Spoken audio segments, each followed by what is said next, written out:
আসসালামু আলাইকুম, welcome to our YouTube channel. আমি আফরিন আপনাদের জন্য নিয়ে এসেছি নতুন আইটেম রান্নার রেসিপি। চলুন দেখে আসি। প্রথমে নিয়ে নিলাম 2 কেজি পরিমাণ জলপাই। এই জলপাইগুলো আমাদের গাছে গ্রাম থেকে নিয়ে এসেছে। এগুলোকে ভালোভাবে ধুয়ে পরিষ্কার করে দা দিয়ে আমি ঝিরিঝিরি করে কেটে নিয়েছি। আমি কিভাবে কেটে নিয়েছি আপনারা একটু লক্ষ্য করলেই দেখবেন। আমি অবশ্য ছুরি দিয়ে কাটতে অভ্যস্ত না, তাই দা দিয়ে কেটেছি। আপনারা চাইলে ছুরি দিয়েও কেটে নিতে পারেন।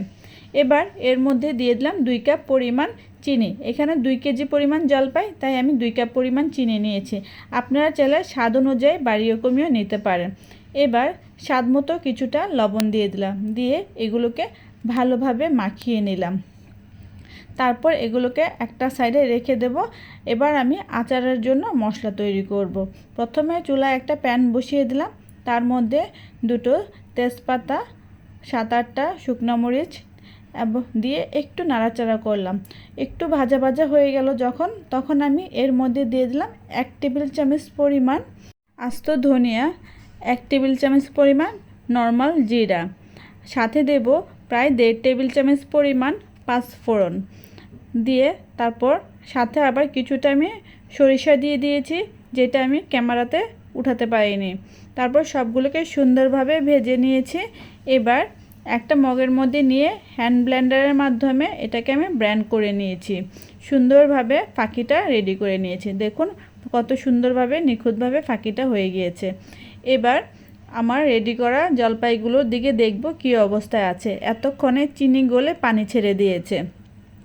এই পর্যায়ে আমি এগুলোকে চুলায় বসিয়ে দেব। এর মধ্যে কিন্তু আমি এক্সট্রা কোনো পানি ইউজ করব না। চিনিতে গলে যে পানিটা বেরিয়ে এসেছে সেই পানিটা দিয়ে এই আচারটা আমি কমপ্লিট করব। এই আচার বানানোর জন্য কোনো তেলের প্রয়োজন হয় না এবং রোদে শুকানোরও প্রয়োজন হয় না। এবার এটাকে আমি একদম মিডিয়াম টু লো আঁচে চুলায় বসিয়ে দেব এবং রান্না করতে থাকব।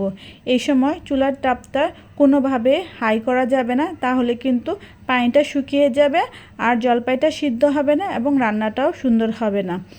দেখেছেন অল্প সময়ের মধ্যে কত সুন্দর জলপাই থেকেও আরও পানি বেরিয়ে এসেছে। এখন চিনি আর জলপাইয়ের পানি একদম দ্বিগুণ হয়ে গিয়েছে। এখন সুন্দরভাবে আমি এটাকে নাড়াচাড়া করে এর মধ্যে আমার তৈরি করা যে মশলাটা রেডি করেছি সেখান থেকে অর্ধেকটা মশলা এর মধ্যে আমি দিয়ে দেব। দিয়ে আবারও এটাকে কিছুক্ষণের জন্য ঢেকে রান্না করব। এবার আমি আবার এটাকে ঢেকে দেব।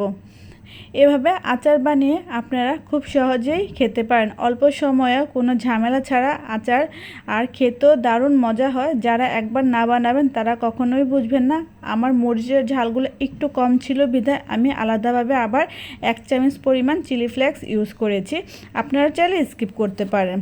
তারপর যখন দেখলাম যে পানিটা শুকিয়ে প্রায় শেষ পর্যায়ে চলে এসেছে, সেই অবস্থায় আমি এর মধ্যে আমার বাকিটুকু মশলাও সুন্দরভাবে দিয়ে দিয়েছি এবং ভালোভাবে নাড়াচাড়া করে মিশিয়ে নিয়েছি। আমার আচার কিন্তু প্রায় শেষ পর্যায়ে আমি এখানে দিয়ে দেব 1/2 কাপ পরিমাণ ভিনেগার, দিয়ে আরও কিছুক্ষণ জাল করব যতক্ষণ না পর্যন্ত ভিনেগারের পানিটা শুকিয়ে যায়।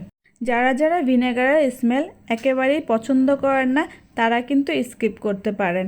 ভিনেগার ছাড়াও এই আচারটা অসাধারণ মজা লাগে।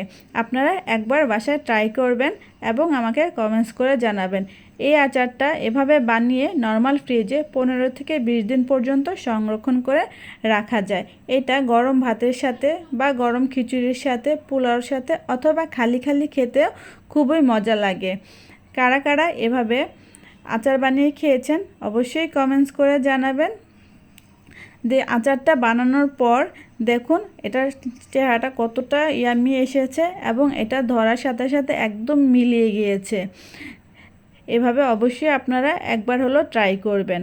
যারা এখনও আমার চ্যানেলটা সাবস্ক্রাইব করেনি তারা অবশ্যই আমার চ্যানেলটা সাবস্ক্রাইব করে ফলো দিয়ে পাশে থাকবেন। পরবর্তী ভিডিও দেখার আমন্ত্রণ রইল। আজকের জন্য এ পর্যন্ত। সবাই ভালো থাকবেন। আল্লাহ হাফেজ।